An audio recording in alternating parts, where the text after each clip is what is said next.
Welcome to ENN. I'm Anthony Lopinto.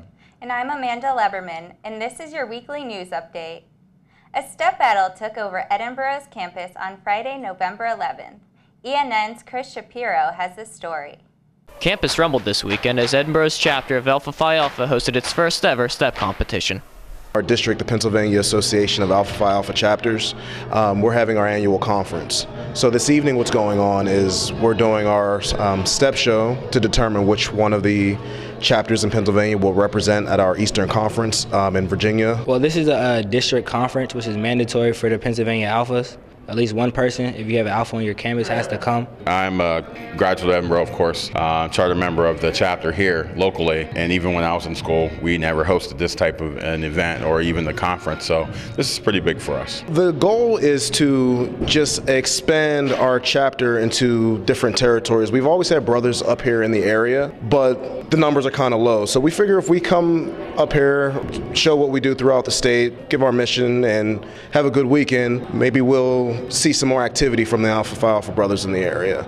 As part of the PA State Conference, the Edinboro chapter of Alpha Phi Alpha not only hosted the step competition this evening, but also the Miss Black and Gold pageant. Usually at every school that has alphas, you're supposed to have a Miss Black and Gold pageant.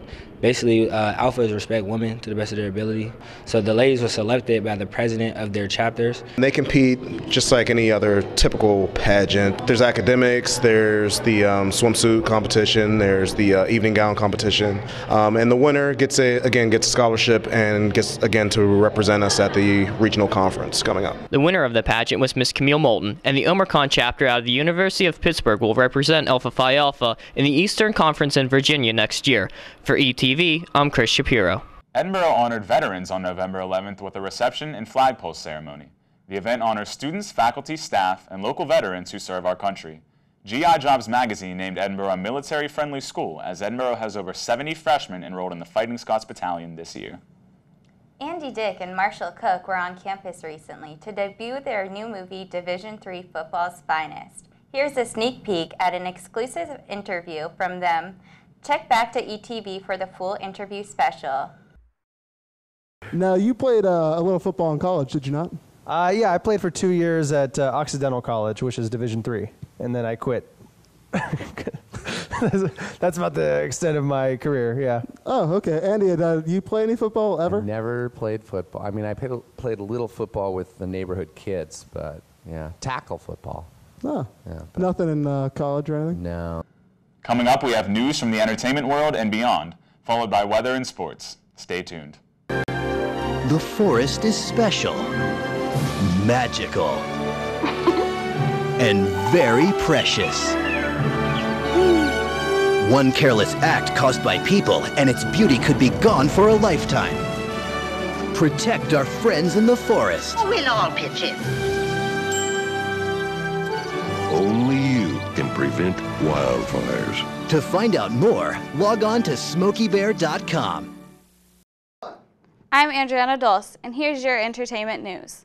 The lead trumpeter of the Munchkin Band in The Wizard of Oz, Carl Slover, passed away on November 15th at the age of 93. He died in a Georgia hospital after going into cardiopulmonary arrest.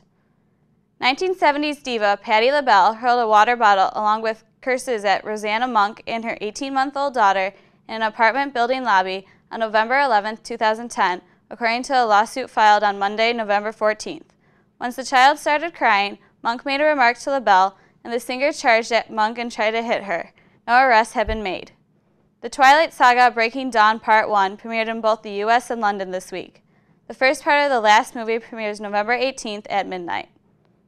People magazine revealed their Sexiest Men Alive issue with 36-year-old actor Bradley Cooper claiming the title.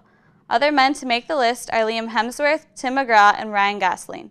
The issue is on stands November 17th.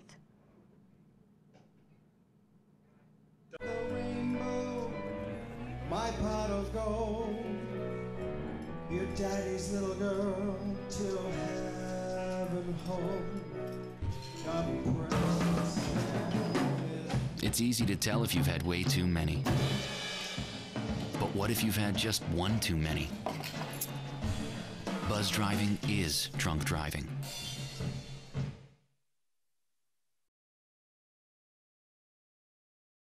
I'm Andriana Dulce. And I'm Josh Petruska, and this is Your World in a Minute. On Monday, November 14th, security forces killed an attempted suicide bomber in Kabul, Afghanistan, where an important meeting of tribal elders is to take place.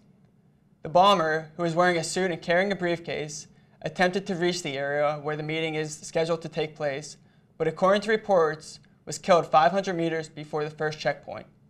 The attempt came a day after the Taliban published what it claims to be highly confidential security information of the meeting, including satellite images and detailed security arrangements.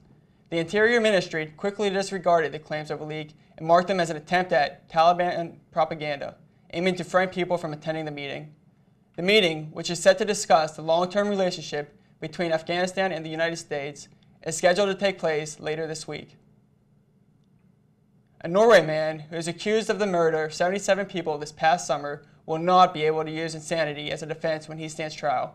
Anders Behring Breivik is accused of killing people in a bomb attack in Oslo, Norway, followed by a shooting rampage on nearby Utøya Island. The bomb attack left 8 dead, while the shooting left 69 youth camp attendees dead.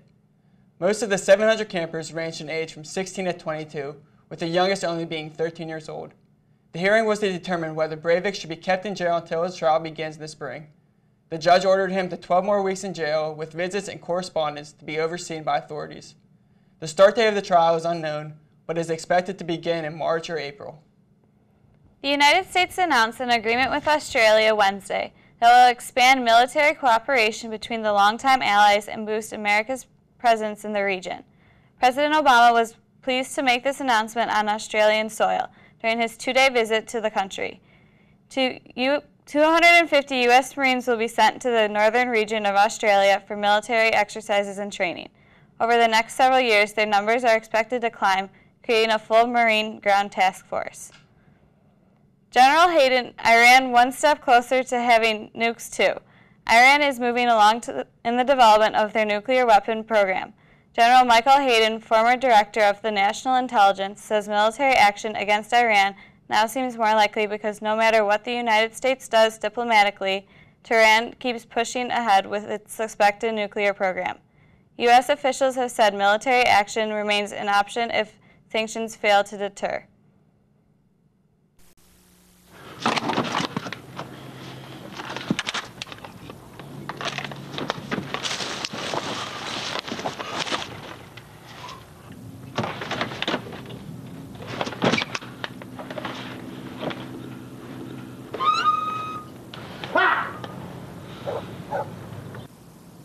The smallest moments can have the biggest impact on a child's life. Take time to be a dad today. In national news, a bipartisan congressional initiative threatens to change the operation of popular websites. The Stop Online Piracy Act, or SOPA, a bill that both Republicans and Democrats supported in a November 16th House Judiciary Committee meeting, aims to halt online copyright infringement. Despite support from the entertainment industry, the bill's broad powers, including increased lawsuit legality for corporations and potential domain name control for the Justice Department, prompted Yahoo, Facebook, Twitter, and other major players to voice concerns over blocked content in anti-piracy efforts. Lawmakers, however, attacked Google, the only company to address the legislation at the hearing, on a separate antitrust controversy it faces. A contingent of California college students numbering close to 400 descended on a San Francisco Bank of America on November 16th to fight against those they counted among America's richest 1%. The protesters chose the site because a member of the University of California Board of Regents also serves on the board of directors for the bank. Roughly half the protesters, who came from colleges around the northern part of the state, walked into the bank shouting slogans of inequality before setting up a tent on the building's floor. Within 2 hours, police arrested about 100 demonstrators for trespassing, while the rest of those gathered continued their downtown march. Facebook announced Wednesday, November 16th, that they have put a stop to the most recent wave of spam that has flooded their site with pictures of graphic violence and pornography. Facebook is working on a way to stop this from happening again in the future and says they are not sure where exactly the spam came from. Black Friday this year, many stores will be opening at midnight.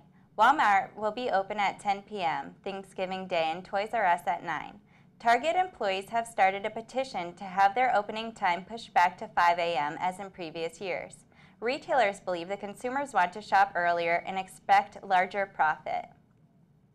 The White House was shot. Bullets hit an outside window of the White House but were stopped by bulletproof glass. The Secret Service is investigating to see whether the incident is connected to shots fired nearby last week. Police have an arrest warrant for the man believed to be involved with the earlier shootings. President Obama was not home at the time. Check it out, Dave.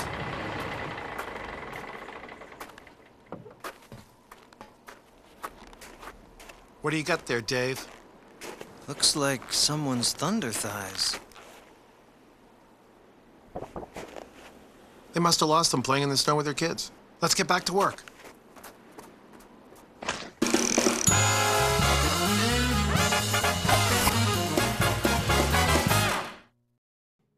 Hello everyone, I'm Dorian Churn, Chief Weather Forecast. Let's take a look at the week's weather forecast. We'll start off on Monday. We have partly cloudy skies, highs 43 with a low of 30 degrees. On Tuesday, we have showers likely in the area, highs 43 with a low of 36 degrees. On Wednesday, hump day everybody, highs 44 with a low of 34 degrees. On Thursday, we have partly cloudy skies, highs 42 with a low of 35 degrees. And on Friday, the last day of the work week, highs 43 with a low of 41 degrees. And let's take a look at the weather proverb of the week, everybody. A halo around the sun or moon is likely bringing A, your doom, B, rain or snow showers soon, C, April showers, or D, a warm and humid June. And let's take a look at the answer. It will be B, rain or snow showers soon. The halo around the sun or moon is caused by a layer of cirrus clouds. These clouds are made of ice crystals that act as tiny prisms, forming a white or sometimes colorful halo around the sun.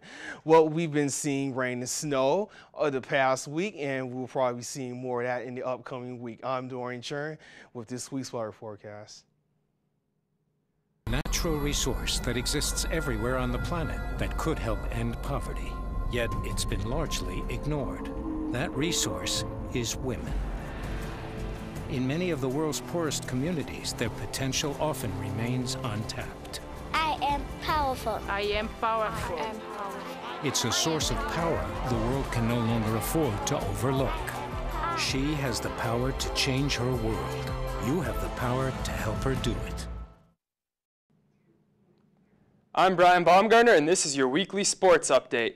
Pat Nuzzo is off this week covering the Edinboro volleyball team as they compete in the NCAA tournament as a 5th seed out of the Atlantic region. Keep checking back for results and highlights.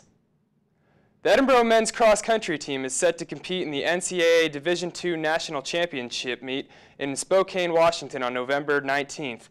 The Fighting Scots will look to cap off an already stellar season in which they won the PSAC Championship and most recently the Atlantic Regional title. The Fighting Scots football team suffered a heartbreaking upset loss, 27-26 to East Stroudsburg on November 12th to end their season. Edinboro finished the season with a 7-4 record, and several Scots were selected to the All-PSAC team. Senior offensive guard Rob Stoner was the lone offensive player to earn first-team All-Conference honors. Outside linebacker Ryan Skelton and defensive end Keir Jeter earned first-team honors for the defense. After earning its first ever NCAA tournament bid, the Edinboro women's soccer team fell to Westchester on November 11th, ending a record-setting season. The team set a school record for wins in a season, finishing 15-6-0, and shutouts in a season with 10. With the conclusion of the season, the seniors Samantha Kaiser and Jamie Warren were named to the first team and second team All-Atlantic region, respectively. That's all we have for you this week. Check back after Thanksgiving for more. Oh, those boys are much too much. Those boys are much too much. We got the spirit. We're hot. We can't be stopped. We got the spirit. We're hot. We can't be stopped. We're going to beat them and bust them. Beat them. The smallest moments can have the biggest impact on a child's life. Let's get a little bit rowdy. R-O-W-D-Y. Take time to be a dad today. Oh, those boys are much too much. Those boys. That's all we have for you this week. Remember, you can email edinborotv@gmail.com with any story ideas you may have. Have a great Thanksgiving break.